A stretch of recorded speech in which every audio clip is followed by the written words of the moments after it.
Yo, what is up guys? My name is Patrick, host of EDH Brutality, and today we're going to cover 5 things I learned since getting into the game of Magic the Gathering. So probably sit back, relax, and let's get into it.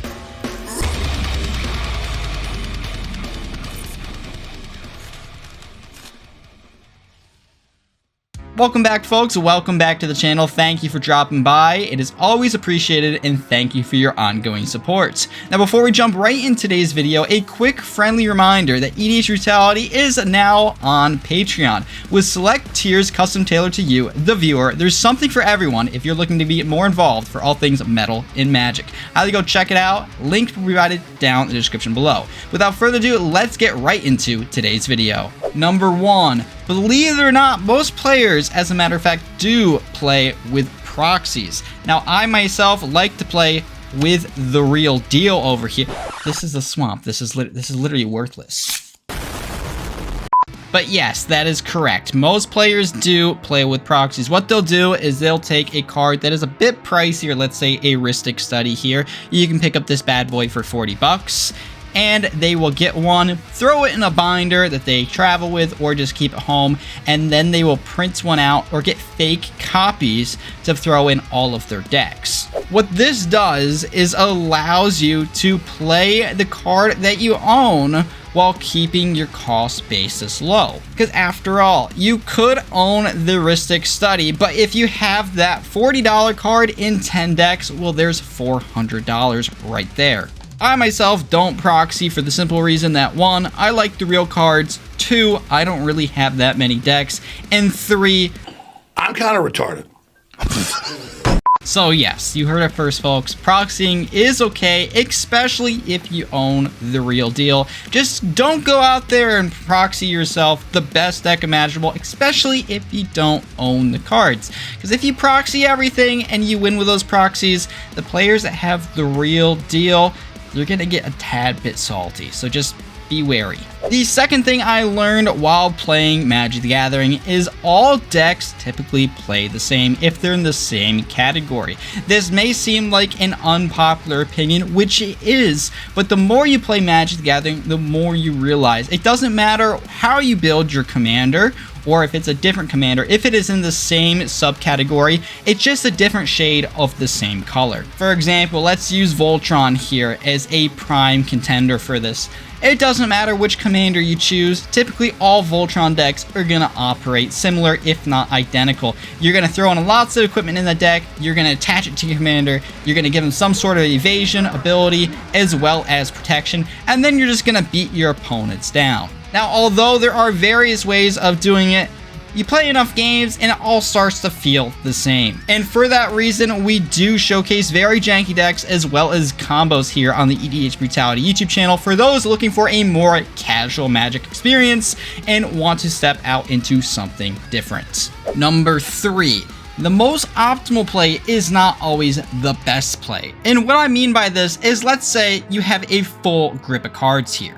Well, you go to play said cards and you dump your entire hand.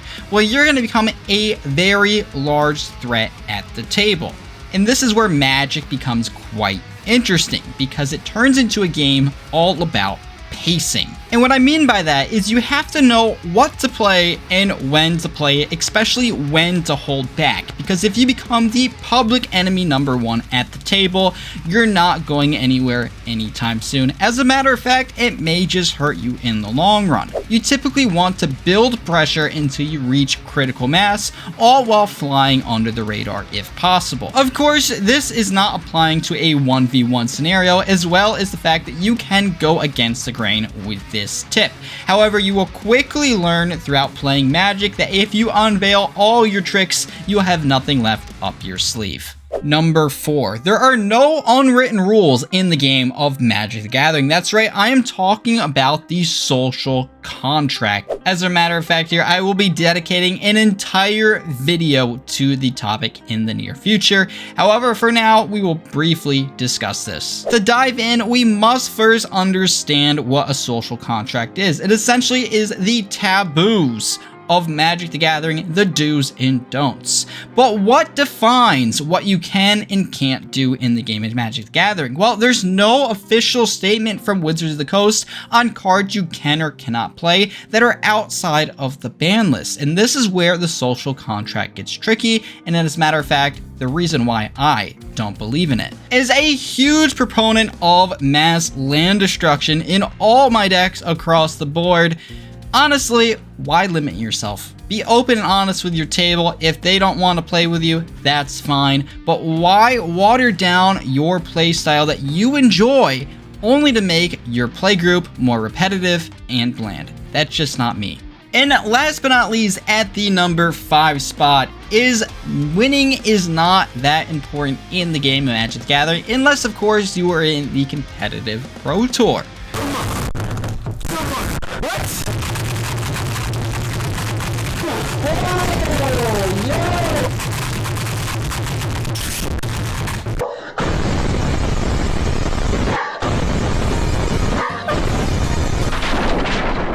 Yes, winning is not important in the game of Magic the Gathering. As a matter of fact, most players are more excited when their deck gets to perform that certain thing that they built it for, whether it's a janky combo, something flashy that you want to pull off, or just something that's really gimmicky. Not to mention, if you only build your deck with the sole intent to win, you're going to be left battered and beaten with sheer disappointment when it doesn't perform at its finest. Personally, I enjoy more flavorful cards. That makes it where I really have an uphill battle when it comes to pulling out a win, because it makes it that much more special when you really do achieve a victory. Not to mention, we have to all remember Magic the Gathering is so special because we can sit down with friends and have a good time and create many memories along the way. And with that, we will conclude today's video. I hope we were able to give you all new insights in your journey playing this wonderful game. And with that, if you'd like to stay tuned for all things Metal and Magic, make sure you like, subscribe, and hit that bell down in the bottom right-hand corner of the screen. So with that, my name is Patrick, host of EDH Brutality. I thank you for watching. I hope you enjoyed. And I'll see you in the next video. Peace out, guys.